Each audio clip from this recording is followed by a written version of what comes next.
పార్ట్స్తో పాటు మీకు ఇస్తారు. ప్రతిరోజు ఉంటుంది. ప్రతిరోజు మీరు ఏం చెక్ చేసుకోవాలంటే మీ పేరా కాదా అని చెక్ చేసుకోవాలి. మీ పేరా కాదా లేకపోతే వేరే వాళ్ళ పేరా అందులో చూసుకోవాలి. అంటే సేమ్ పేరు ఉండొచ్చు కాబట్టి తండ్రి పేరు కూడా తేడా ఉండొచ్చు కాబట్టి మీరేనా కాదని ఒకసారి చూసుకోవాలి. చూసుకున్న తర్వాత ఆ డేట్ ఆఫ్ బర్త్ ఇది ఉంటుంది.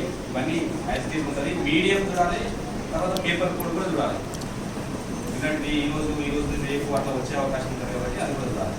స్కూల్ కూడా మన స్కూల్లో ఉండాలి అని చూసుకోవాలి. ఇది చేసుకున్న తర్వాత రూమ్ నెంబర్ మీరు రాయాలి. ఇక్కడ రైట్ సైడ్లో రూమ్ నెంబర్ ఉంది కదా, ఆ రూమ్ నెంబర్ రాయండి. రూమ్ నెంబర్ రాసిన తర్వాత మీరు సిగ్నేచర్ పెట్టారు. సిగ్నేచర్ అయిన తర్వాత ఇక్కడ కూడా టీచర్ సిగ్నేచర్ కూడా ఉండాలి. ఇక్కడ ఇద్దరు teacher invigilator full signature of the invigilator ఉంది కదా, ఒకరు కానీ ఇద్దరు కానీ ఉన్నారు, వాళ్ళ సిగ్నేచర్ కూడా కంపల్సరీ అవసరం. తర్వాత ఇక్కడ లెఫ్ట్ సైడ్లో ఆన్సర్ బుక్లెట్ నెంబర్ అని ఒకటి చూడండి. అయితే మీకు ఒకటి ఆన్సర్ బుక్లెట్ ఇస్తారు. 24 పేజెస్ ఉంటుంది. మామూలుగా ఫిజికల్ సైన్స్, బయో సైన్స్ అయితే 12 పేజెస్ ఉంటుంది. మిగతా సబ్జెక్ట్స్కి ఏమో 24 పేజెస్ ఉంటుంది. దాని మీద ఒక నెంబర్ ప్రింట్ అయి ఉంటుంది. మూడు డిజిట్స్ నెంబర్ ప్రింట్ అయి ఉంటుంది. అది కంపల్సరీ ఇక్కడ వేయాలి. దాని తర్వాత ఇక్కడ కింద పార్ట్ 2 అనేది మీకు సంబంధం లేదు. అయితే పార్ట్ 2లో కూడా ఆన్సర్ బుక్లెట్ నెంబర్ ఒకటి మీరు వేయాలి.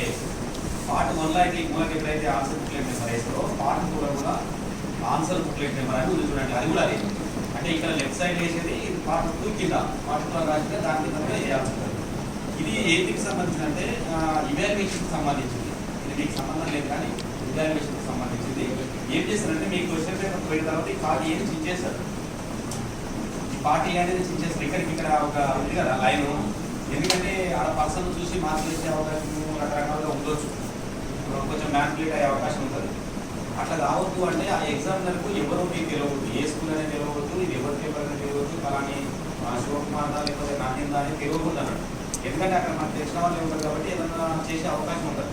ఎక్కువ మార్కులు వేయచ్చు, తక్కువ మార్కులు వేయచ్చు, అట్లా వేసే అవకాశం ఉంటుంది. కాబట్టి ఇది ఏం చేస్తారంటే ఎగ్జామినర్ పోయినట్టు ఇది చేంజ్ చేస్తారు. ఇది తెలియడానికి చెప్తున్నాను, సంబంధం లేదు. కాబట్టి వాళ్ళు ఏం చేస్తారు, మీ ఇక్కడ కంపల్సరీ మీరు ఏమైనా ట్రిక్స్ కూడా చేస్తారు. ఒకటే క్వశ్చన్ రెండుసార్లు రాస్తారు, ఒక క్వశ్చన్ రాయరు, దానికి నెంబర్ రిపోర్ట్ చేస్తారు, అవన్నీ చేస్తారు. కాబట్టి ఇక్కడ క్వశ్చన్ నెంబర్ కూడా ఉంటాయి.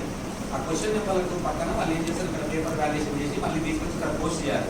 ఒకటో క్వశ్చన్కి ఎన్ని మార్కులు వచ్చినాయి, రెండో క్వశ్చన్కి ఎన్ని మార్కులు వచ్చినాయి, నాలుగో క్వశ్చన్కి ఎన్ని మార్కులు వచ్చినాయి. దాంట్లో మీరు ఒకవేళ రెండో క్వశ్చన్ నాలుగో క్వశ్చన్ రెండో క్వశ్చన్ ఇక్కడ బయటపడుతుంది అనుకుంటారు. కాబట్టి నువ్వు నాలుగో క్వశ్చన్ నెంబర్ వేసి రాసినా కానీ దాన్ని ఒకటో క్వశ్చన్ కింద తీసుకొని ఒకటే మార్క్ వేస్తావు. ఎక్కువ అంటే మీరు ఏమైనా ట్రిక్స్ వేసినా కానీ ఇక్కడ బయటపడుతుంది.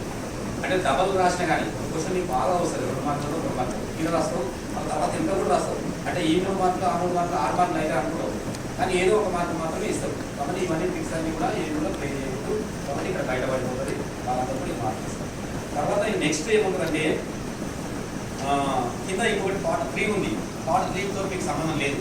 పార్ట్ 1తో సంబంధం ఉంటుంది. పార్ట్ 2 కింద మాత్రమే నెంబర్ వేయడం ఒక సంబంధం ఉంటుంది. ఇక్కడ సిగ్నేచర్ పెట్టాలి. పార్ట్ 2 పైన సిగ్నేచర్ ఉంది కదా, అంటే మీరు చేయాల్సింది ఈ 3 సరి చూసుకోవాల్సిందేమో అన్నీ సరి చూసుకోవాలి. మీ డిజైన్స్ కానీ మీ పేరు కానీ అవన్నీ సరిగా ఉన్నాయా లేవనేది చూసుకోవాలి. ఆ డీటెయిల్స్ అన్ని కరెక్ట్ ఉన్నాయా లేదా చూసుకోవాలి. ఆ పేపర్ ఆరోగ్యనా, ఎందుకంటే వాళ్ళ దగ్గర అన్నీ వచ్చి ఉంటాయి. తెలుగు నుంచి సోషల్ వరకు అన్ని పోయే మార్క్స్ వస్తాయి. వాళ్ళు అనుకోకుండా ఏమైందంటే తెలుగు పరీక్ష రోజు ఇంగ్లీష్ కూడా చించి మీకు కొట్టవచ్చు టక. ఎందుకంటే అక్కడ చేసే స్టాఫ్ సిబ్బంది కూడా తొలపడదు. మీరు ఒకవేళ చూసినట్టే ఇమీడియట్గా వాళ్ళు చేంజ్ చేసేసి మళ్ళీ చేస్తారు. దానికి ఒక బాగా ఉంటుంది కాబట్టి అట్లా చేయడం వల్ల పేపర్ ఇగ్నైర్ ఉంటుంది. కాబట్టి అట్లాంటివన్నీ కూడా జరిగే అవకాశం కూడా ఉంటుంది.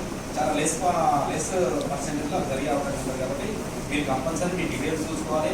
ఆ రోజు పరీక్షకు సంబంధించిన ఏమైనా కాదని చూసుకోవాలి. తర్వాత మీదేనా కాదని చూసుకోవాలి. ఆ కోడ్ కరెక్ట్ ఉందా లేదా చూసుకోవాలి. దీంట్లో ఏమైనా చేంజెస్ ఉంటే కూడా మీరు చేయొచ్చు. అంటే మీ డేట్ ఆఫ్ బర్త్ ఒకటి ఉంది, మీ ఆర్టికల్ ఒకటి ఉంది, దాంట్లో ఒకటి వచ్చింది అనుకో. కాబట్టి అదే నెంబర్ వస్తుంది. కాబట్టి మీరు ఏం చేయాలి, ఇది వచ్చిందని ఇది లెటర్ చెప్పాలి. ఇది చెప్తే వాళ్ళు ఏం చేస్తే అక్కడ రావడం చేసుకుంటారు. కాబట్టి ఇట్లాంటి పొరపాటు ఏమైనా జరిగితే కానీ మీ డేట్ ఆఫ్ బర్త్ కానీ మీ ఆ రోజు సంబంధించిన ఎగ్జామ్ కానీ ఇవన్నీ ఏమైనా పొరపాటు వస్తే మీరు మీకు ముందే ఒక 10 minutes 15 minutes బిఫోర్ మీకు లోపల వెళ్ళిపోవాలి. కాబట్టి 9:30 ఎగ్జామ్ అంటే 9కే మీరు అలౌ చేసేస్తారు. అలౌ చేస్తారు. మీకు ½ an hour టైం ఉంటుంది.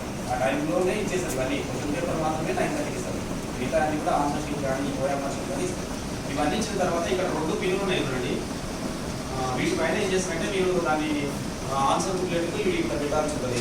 ఈ ఆన్సర్ బుక్లెట్ అంటే దీనికి ఇలా పెట్టాలి, కరెక్ట్ సమానంగా పెట్టాలి.